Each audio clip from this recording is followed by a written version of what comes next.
இப்போ அந்த ஆபீஸ்ல ஒரு மீட்டிங் போயிட்டு இருக்கு. அந்த ப்ராஜெக்ட் அந்த கம்பெனிக்கு கொடுத்தாங்க பாத்தீங்களா, அவங்க வந்திருக்காங்க போல. அவங்க கிட்ட இந்த ப்ராஜெக்ட பத்தி எக்ஸ்பிளைன் பண்ணிட்டு இருக்கான். ரொம்ப நல்லாவே எக்ஸ்பிளைன் பண்ணிட்டு இருக்கான். அப்படி எக்ஸ்பிளைன் பண்ணிட்டு இருக்கும்போது திடீர்னு பாதியில அவன் காதுல திரும்ப அவங்க அம்மா குரல் கேட்க ஆரம்பிச்சிருது. கேட்க ஆரம்பிச்சதுமே அப்படியே ஸ்டன் ஆகி நின்னு அவனோட 2 காதையுமே பொத்திக்கிறான். பொத்திக்கிட்டு அந்த இடத்தை விட்டு வேகமா கிளம்பி போயிடுறான். இப்போ ஹீரோயினும் அந்த இடத்துல என்ன பண்றதுன்னு யோசிச்சு இவன் அந்த மீட்டிங்க எதோட விட்டுட்டு போனானோ அதுல இருந்து கண்டினியூ பண்றாங்க. கண்டினியூ பண்ணி சக்சஸ்ஃபுல்லா எக்ஸ்பிளைன் பண்ணி அந்த ப்ராஜெக்ட் ஓகே பண்ணிடுறாங்க. இப்போ ஹீரோ வெளியில வந்துட்டு ஒரு மாதிரி மூட் அவுட் ஆகி வீட்டுக்கு கிளம்பி போயிடுறான். இப்போ ஏதோ ஒரு ஊரை காட்டுறாங்க. அதுல இவங்க 2 பேர் பைக்ல வந்துட்டு பேசிட்டு இருக்காங்க. இந்த இடத்துக்கு நான் அடிக்கடி வந்திருக்கேன். போலீஸ் என்ன துரத்தும் போதெல்லாம் இங்க தான் நான் வந்து ஒளிஞ்சுக்குவேன். இந்த இடத்துக்கு பக்கத்துல தான் அந்த வீடு இருக்குன்னு என்கிட்ட சொல்லிருக்காங்க.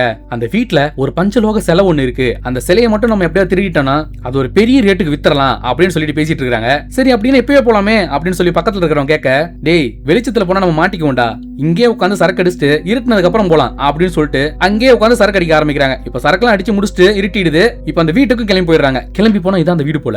இப்ப அந்த வீட்டுக்குள்ள போயிட்டு எப்படி உள்ள போறதுன்னு வெளிய தெரியல. கதவை திறக்க ட்ரை பண்ணிட்டு இருக்காங்க. ஆனா திறக்க முடியல. இப்ப எப்படியும் ஒரு வழியை கண்டுபிடிச்சு அந்த வீட்டுக்குள்ளேயும் போயிடுறாங்க. வீட்டுக்குள்ள போயிட்டு அந்த சிலை எங்க இருக்கும் அப்படின்னு தேடிட்டு இருக்காங்க. அப்படி தேடிட்டு இருக்கும்போது ஒரு பாதாள ரூம் ஒன்னு தெரியுது. இப்ப அந்த ரூம் கதை திறந்து உள்ளே இறங்கி வந்துடுறாங்க. இறங்கி வந்து ஒரு ட்ரங்க் பொட்டி இருக்கு. அந்த ட்ரங்க் பொட்டியை திறந்தா உள்ள ஒரு சிலையை துணியில சுத்தி வச்சிருக்காங்க. இப்ப அதை எடுத்து பிரிச்சு பார்த்தா இவங்க தேடி வந்து அந்த பஞ்சலோக சிலை அதுதான். ஆனா அந்த சிலையை அவன் கையில தொட்டதுமே அவனுக்கு சாக்கடிச்சிருது. சாக்கடிக்கும் சிலையை கீழே போட்டுறான். கீழே போட்ட உடனே அந்த சிலை மேல இருந்து ஒரு புகையா வருது. உடனே பக்கத்துல இருக்கவன் எதுக்குடா அப்படி கீழே போட்ட அப்படின்னு கேட்க, டேய் அதை தொட்ட சாக்கடிக்குதுடா அப்படிங்கிறான். அவன் கையில எடுத்தா ஒண்ணுமே ஆகல. எங்க நான் தொட்டனே ஒண்ணுமே ஆகலையே அப்படின்னு சொல்ல அவனும் தொட்டு பாக்குறான். ஆமா ஒண்ணுமே ஆகல. அப்புறம் எனக்கு சாக்கடிச்சது. சரி சரி அதெல்லாம் அப்புறம் பேசிக்கலாம், வா ஃபர்ஸ்ட் நம்ம இடத்த காலி பண்ணலாம் அப்படின்ட்டு இப்ப அந்த சிலையை எடுத்துட்டு அந்த வீட்டுல இருந்து வெளியே வந்துட்டு இருக்காங்க. அப்படி வந்துட்டு இருக்கும்போது அந்த வீட்டு குளத்து பக்கம் யாரோ பேசிக்கிற மாதிரி குரல் கேக்குது. அந்த குளத்துக்கு பின்னால இருக்கிற ஒரு ஜன்னல்ல 2 பேர் ஒளிஞ்சு பார்த்துட்டு இருக்காங்க. பார்த்தா ஒரு பொண்ணு ஒரு பையனும் நின்னு பேசிட்டு இருக்காங்க. இவனுங்களும் பார்த்துட்டு சரி பரவாயில்ல வந்ததுக்கு சிலையும் கிடைச்சது, ஒரு ஃப்ரீ ஷோவும் பார்த்த மாதிரி இருக்கு, இரு பார்த்துட்டு போலான்னு சொல்லி உட்காந்து பார்த்துட்டு இருக்காங்க.